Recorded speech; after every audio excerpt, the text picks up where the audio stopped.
भजन लाल शर्मा की नई सरकार बनते ही सबसे पहले मुख्यमंत्री के कार्यालय में बदलाव शुरू हो गया है। मुख्यमंत्री से जुड़े हुए सबसे नजदीकी अधिकारियों को बदला गया है।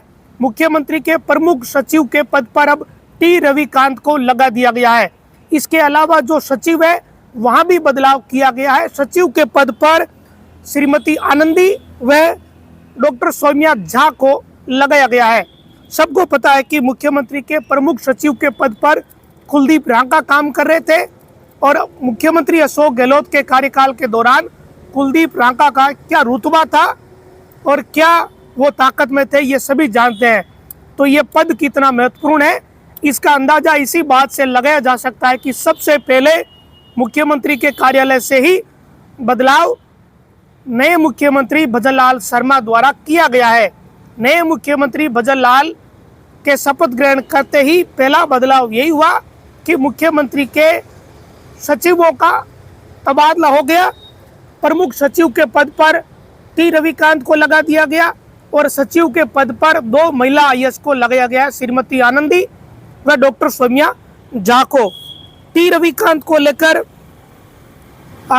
अलग अलग तरह की चीज़ें धीरे धीरे सामने आ रही कि इन्होंने यहाँ काम किया, वहाँ काम किया। तो हर आईएएस अधिकारी की अपनी एक कार्यशैली होती है और सभी अपनी तरफ से यही प्रयास करते हैं कि वो एक बेहतर प्रशासन जनता को दे सके। लेकिन पिछले शासनकाल में कुलदीप रांका का क्या रुतबा था ये सभी को पता है और इससे अंदाज़ा लगाया जा सकता है कि ये पद कितना महत्वपूर्ण है। लेकिन ये सरकार कैसे चलेगी, नए सीएम भजन लाल शर्मा किस तरीके से इन अधिकारियों को काम में लेंगे, इनकी क्या भूमिका रहेगी, ये तो नई सरकार ही तय करेगी। जैसे जैसे सरकार का काम आगे बढ़ेगा वैसे वैसे पता चलेगा कि ये अधिकारी किस तरीके से काम कर रहे हैं। लेकिन टी रविकांत को लेकर कुछ चीज़ें ये है कि ये 1998 बेंच के आईएएस अधिकारी है। सबसे पहले इनको राजस्थान आवासन मंडल में आयुक्त लगाया गया, फिर ये मुख्यमंत्री कार्यालय के विशिष्ट सचिव भी रह चुके हैं वसुंधरा राजे के कार्यकाल में। इसके अलावा कोटा, झुंझुनू, भरतपुर, हनुमानगढ़ व बांसवाड़ा में कलेक्टर रहे और इन्हें अब कुलदीप रांका की जगह रिप्लेस किया गया। कुलदीप रांका को हटाकर टी रविकांत को मुख्यमंत्री का नया प्रमुख सचिव लगाया है। इसके अलावा 2 महिला आईएएस को जिम्मेदारी सौंपी गई है संयुक्त सचिव की, जिसमें श्रीमती आनंदी और डॉक्टर सौम्या झा। तो सरकार जो भी नहीं आती है वो सबसे पहले आईएएस अधिकारियों के ही बदलाव करती है, उनके तबादला करती है। मुख्यमंत्री कार्यालय में वैसे ही सब जानते हैं कि ये बदलाव होता ही है जैसे नए अधिकारी आते हैं।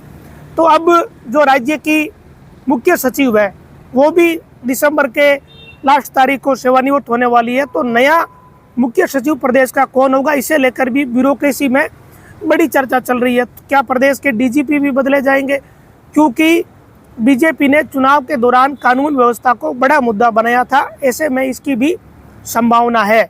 तो ये तमाम प्रकार की चीज़ें जो संभावनाओं पर आधारित है ये चल रही है। और पहला बदलाव तो हो ही गया कि जो मुख्यमंत्री कार्यालय से जुड़े हुए जो अधिकारी है उनकी जगह नए चेहरे आ गए, नए अधिकारी आ गए। अब धीरे धीरे 2, 4, 5 दिन में ये सारी चीज़ें और अधिक साफ हो जाएगी और ऐसा लग रहा है कि एक व्यापक बदलाव ब्यूरोक्रेसी में नए मुख्यमंत्री व भाजपा की नई सरकार करेगी। क्योंकि जैसे नए बदलाव अगर होंगे तभी जाके कुछ नयापन आएगा। हो सकता है कि सचिवालय से लेकर जिला स्तर तक ये बदलाव देखने को मिले।